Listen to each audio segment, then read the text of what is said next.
Seven, 6, 5, 4, 3, 2, 1.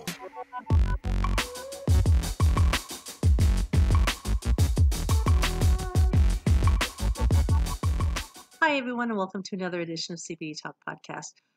First, right off the bat, I want to apologize for not being on lately. It's been a little bit hectic. I did go to the American Herbal Products Association, AHPA, Hemp CBD Supplement Congress. I think probably maybe even a month ago. It was amazing, and I have some great stuff to share with you about that. I will be having some people on the podcast that have agreed to do an episode with us, and I'll get those scheduled. So all that'll come later. But I have been working really diligently on finishing my book, and it'll be released by the end of the month, by the end of September. So I want to jump on and talk a little bit about the vaping issues. And one of the reasons that came up to me today was I woke up this morning about 3 a.m. with just a terrible migraine and nausea. And of course, first thing I do is grab my vape. I don't vape a lot. I vape for my asthma, so a couple times a day. But I do vape, and it does work for me. And I also grabbed some CBD gummies. But one of the things that came to mind is that there are people now who are afraid to vape. And I get that. And of course, everything is personal choice. But I wanted to share some information that I got reading a New York Times article. Because there's not a lot of information out about this. A lot of people are jumping to, well, there is information out there. People look for it. But there are people, media, politicians, that are jumping to conclusions about what's happening. And so I wanted to there was part in this I wanted to read. And this is New York Times article. It was published on September 7th. What you need to know about vaping-related lung illness. So you can Google this and find it. But here's what came of it. And I'm really very glad that the FDA is being careful. They're looking into it, they're researching it, but they're not jumping and saying, cancel all vapes. And I'm really grateful for that. So here's what the New York Times article says. The FDA issued this statement because consumers cannot be sure whether any THC vaping products may contain vitamin E acetate. Consumers are urged to avoid buying vaping products on the street and to refrain from using THC oil or modifying, adding any substance to products purchased in stores. Okay. The FDA said a significant subset of samples of vaping fluid used by the sick patients included THC, which I'm not against THC. But here's the thing, also contained. So I really just the whole THC thing. I'm not THC thing. But it also contained a chemical called vitamin E acetate. Okay, so that is where we need to be looking here. Is the things people are adding. They also said in here, in 53% in 53 cases of the illness in Illinois and Wisconsin, 17% of the patients who said they had vaped only nicotine products. So that was a small subset. But there was something specific in here that I wanted to say about this also. Okay. Health officials say that the riskiest behavior is using vaping products bought on the street instead of from a retailer or those that have been tampered with or mixed. First of all, do not buy vaping products off the street. Please. Buy them from somebody who has something to lose. Buy it from a company, a business that could lose everything if they did it wrong. You buy something off the street, you don't know what you're getting. But if you buy something off of a business that has millions of dollars to lose, they're going to do everything they can to make sure that that product is safe because they know that they could go down like that. So, number one, don't buy vape liquid off the street. Okay. So, Mitch Zeller, who's the director for the Center for Tobacco Products at the FDA, said, if you're thinking of purchasing one of these products off the street, out of the back of a car, out of a trunk in an alley, or if you're going to go home and make modifications to the product using something that you purchased from some third party or got from a friend, think twice. So they are not focusing on the retailers, on the businesses that have the GMP manufacturing, that have their testing done, all of their batches tested, everything's lot tracked batches. That is not what this is about. This is about people putting this vitamin C acetate into their product. It's about products are being sold on the street out of a trunk of a car, and about people modifying things. This is not your industry product, and that is why the FDA is not freaking out and closing down all vaping companies. Let me see what else I could see. There was something else in here as well. So they're saying definitely if you're having shortness of breath, things like that, go to the emergency room, of course.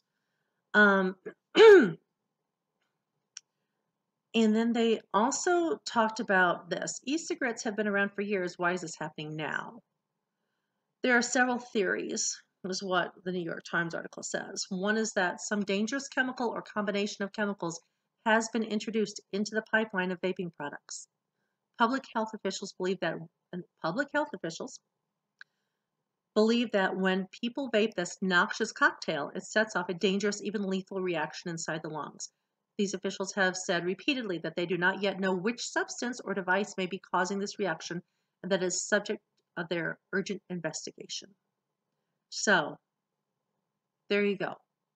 We've got people at the FDA who have specifically mentioned don't buy things on the street, don't buy things in the car, don't tamper with your product, don't make modifications with something that a third party gave you to add to your liquid.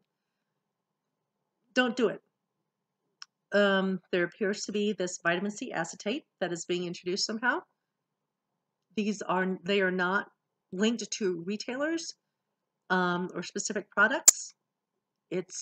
They're buying things off the street. So I just want people to understand some of the information behind what's happening that you may not be getting from the news. And you're definitely not getting it from some of these senators that are saying, cancel all vapes, so make it illegal. Jeez Louise. And I'm really proud of the FDA for being the calm head in the room and researching it as it should be and looking out for public safety, which is number one. So I'm just very glad that I was able to grab a vape this morning to ease my migraine and my nausea because I can't take NSAIDs. I have Neil-Patel syndrome, which I've mentioned before, and one of the problems with NPS is kidney disease. And so it's not really an option unless I am in mortal pain for me to take an NSAID. So, no Tylenol, no Aleve, no, Vicodin, which I used to take for my migraines years ago. None of that. So I'm very grateful to have a vape because it works for me quickly. Okay, so that's the whole vaping thing. And I hope that I gave you some information. The New York Times article is really good. I will put it in the notes. So if you want to read it, I know that I think they give you 6 free a month, 6 free articles a month. So it might be a good one for you to read. Second thing is I wanted to update you on the book. So I'm really excited. It's going to be released by the end of the month. Um, I've been really fortunate to have some amazing people around me to help. Um, Tina Williams, who has just been such a huge supporter of mine, and Vicki Conley also. They've been so helpful, and I appreciate their support. And then my boyfriend Monty. I know you don't get to know his last name, but he has just been so supportive. And it was actually his idea for me to do this as like a novel instead of like a textbook. So um, we have the title now, although I off the top of my head don't remember it because it's kind of long. Um, but if you want to know when the free download is going to be, you can go to cbdtalkpodcast.com and join that newsletter, or you can go to CBDBEA, CBDB.com, and get on that newsletter, and I'll let you know. I'll shoot you an email like a few days before the download and again on the download day so that you can get a free copy of the book. And one of the reasons that I'm writing the book is, well, of course, education. But I believe that CBD needs to be normalized. There are still people, you may not believe this, there are still people who don't know about CBD.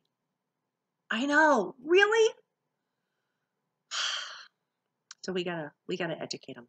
So this is a way for me to um, reach people that normally might not be reached, because it's a mystery romance book with politics and big pharma, um, and some romance and a lot of CBD information in it. So if you have someone that you think might not be open to learning about CBD, uh, they might like the book and end up learning about CBD after all. So that's my goal, is to introduce information about CBD to people that aren't really necessarily um, in that lane, but also to offer more information about CBD as well to people who are in the industry, who might want to maybe see if there's something that they can learn from it and be entertained at the same time. So that's what's happening. I look forward to getting some of the APA people on here, or for people from the APA Congress. I gotta tell you, there are some amazing people out there. So one of the guys that I talked to who said he would be on, let's see if I can find his name. Oh, he was so awesome. He's a plant guy. And it's Josh Schneider from cultivarus.com. So he said he'd be on. So I'm going to follow up with him and see if I can get him on here pretty soon. It's amazing. He can talk about plants like you would not believe. He um talked about how what we think we're getting, we're not maybe necessarily getting.